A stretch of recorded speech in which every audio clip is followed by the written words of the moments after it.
Hi there, my name is Solomon David and welcome to my YouTube channel where I teach you how to play the violin in 15 easy lessons. What you can expect in this course is the basic fundamentals of violin playing. You'll learn how to analyze music and play sheet music on the violin. What you'll need is a violin and a bow, so do get prepped for your very first lesson. Do like and subscribe, and I hope you enjoy.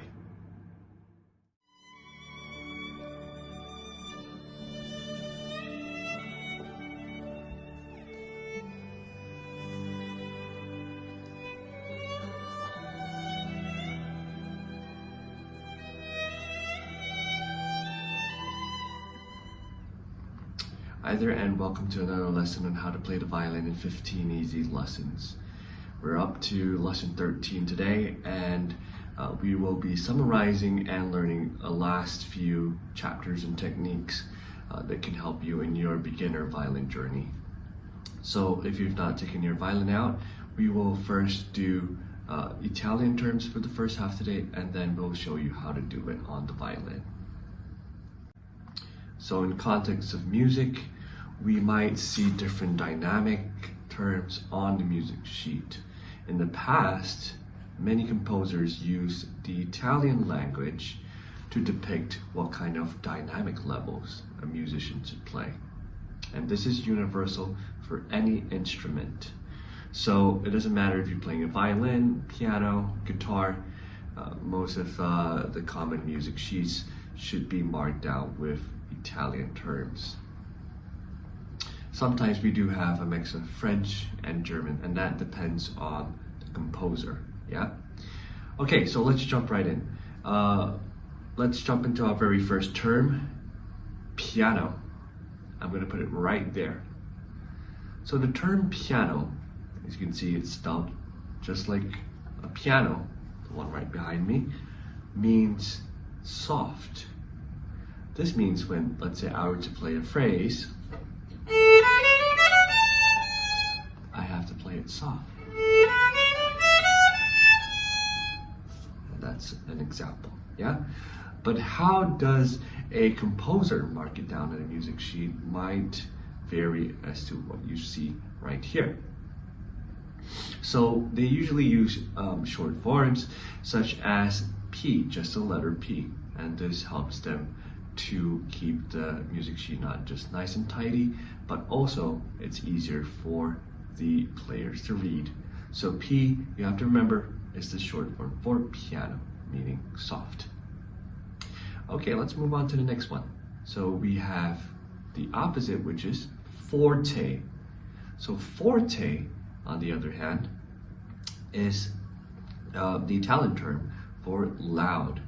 So when a composer puts an F, I'm going to put it right there, the short form for forte, this means that the musician, or the player rather, has to play that section loud.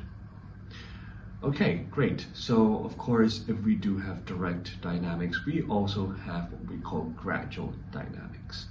So many of you who have not played music before, you might have heard the term outside, you know, maybe at a restaurant or a name of something.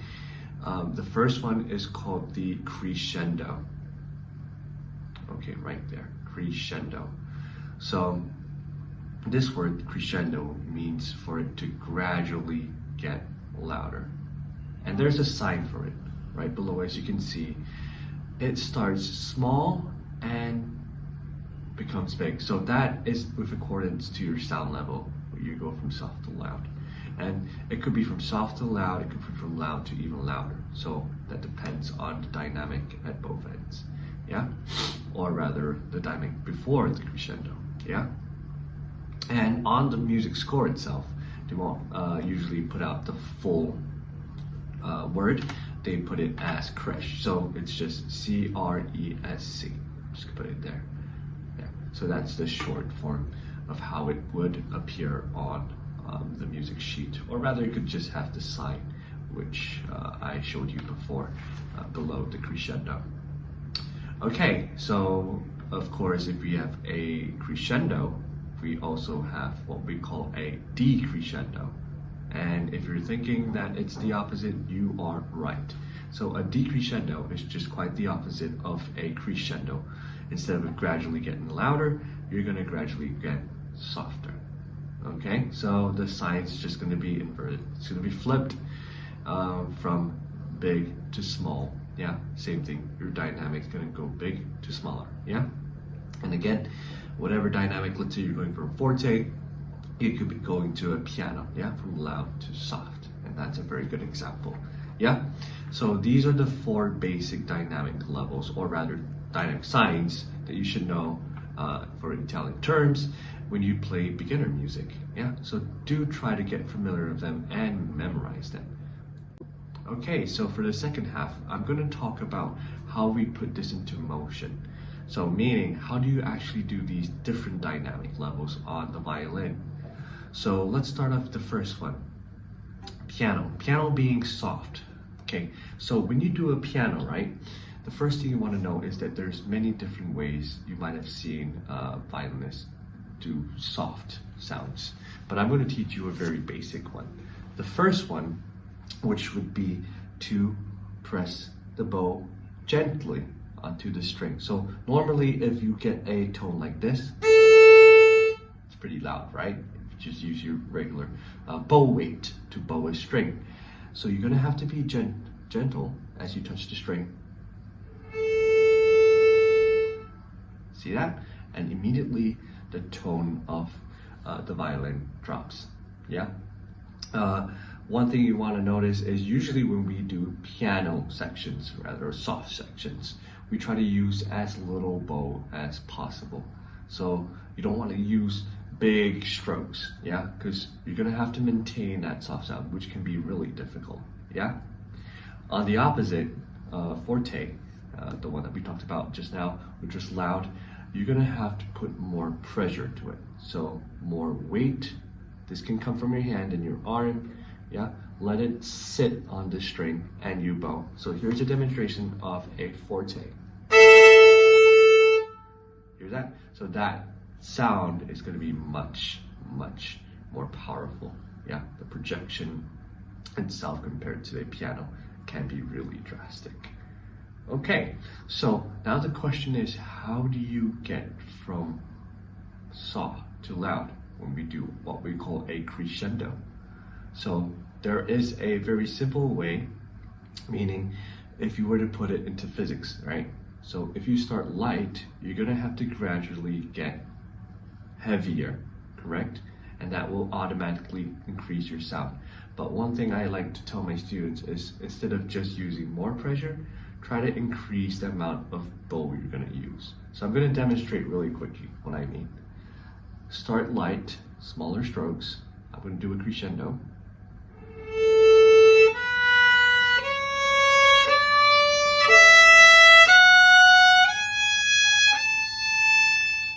See that?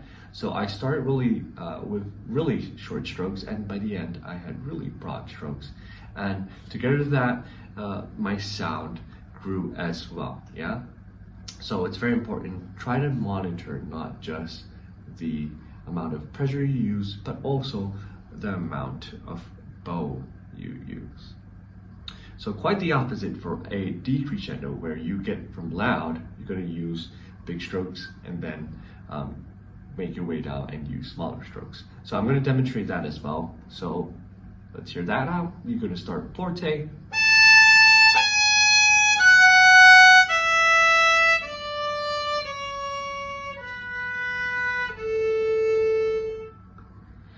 And there we go. So that is an example of how I would execute a decrescendo and a crescendo. Okay, I wanted to throw in a quick tip. So another way that musicians use what we call a contact point to control their dynamic is actually where they place their bow. And if you look closely, this is the bridge and this is the fingerboard. Where the bow comes in contact is what we call the contact point. And it's been known that if you were to bow closer to the bridge, your sound would be louder. And if you were to bow closer to the fingerboard, your finger will be softer. Hear this out.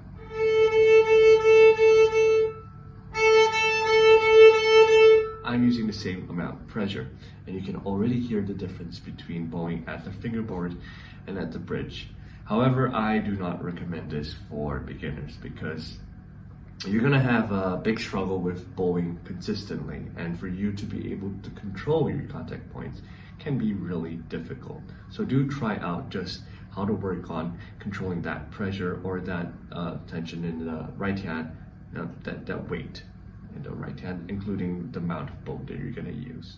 Okay, so for the final part of the lesson, we're gonna do some exercises. So I have a couple exercises, but I'm gonna just throw one that you can try together with me today. So the first one right here is what we call a forte to a piano. And we're gonna be using the D string and the A string to execute this exercise. So with a forte, we're gonna start with the D string, and then I want you to notice how I change not just the pressure or the weight in my bow, but how I control it using the bow strokes. Yeah, so here we go in 1, 2, 3, 4, loud.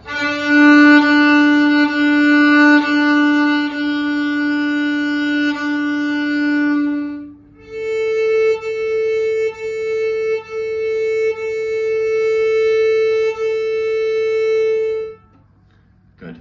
So you can hear a dip in the dynamic from loud to soft when I transferred from the D to the A string. And I use this with light strokes. However, if you saw at the end, I still use a rather long stroke to achieve what we call the minimum beat, because you have to hold it, right? So you can still use longer bows, but you have to be really careful to keep the sound consistent. Let's try that one more time together. Here we go. 1, 2, ready, go.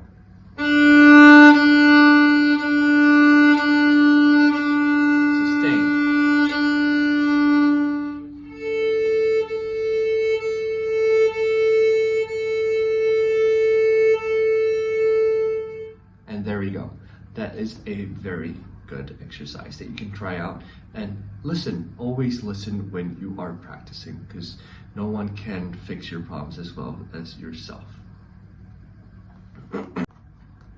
Okay, so the next exercise we'll do is a mixture of dynamic changes using what we call the crescendo. So you're going to go from piano to forte. And of course, if you see this phrase that I'm going to put right there, there are quite a few fingered notes.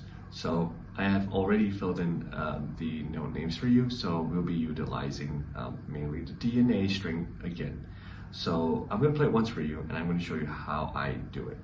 Here we go, from piano to forte using a crescendo. 1, 2, ready, and...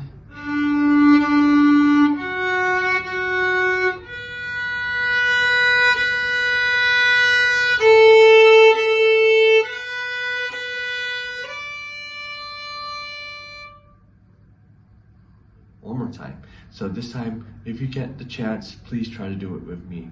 I'll play it a little bit slower for you. Here we go. 1, 2, ready, and...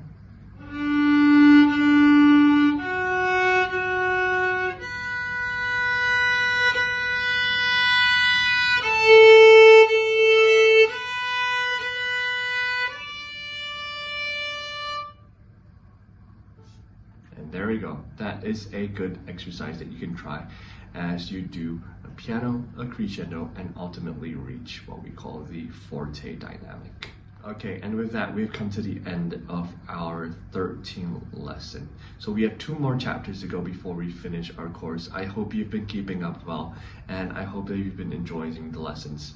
Do check out my book again, The Comprehensive Violin Method, where I have multiple exercises for you to work for each chapter.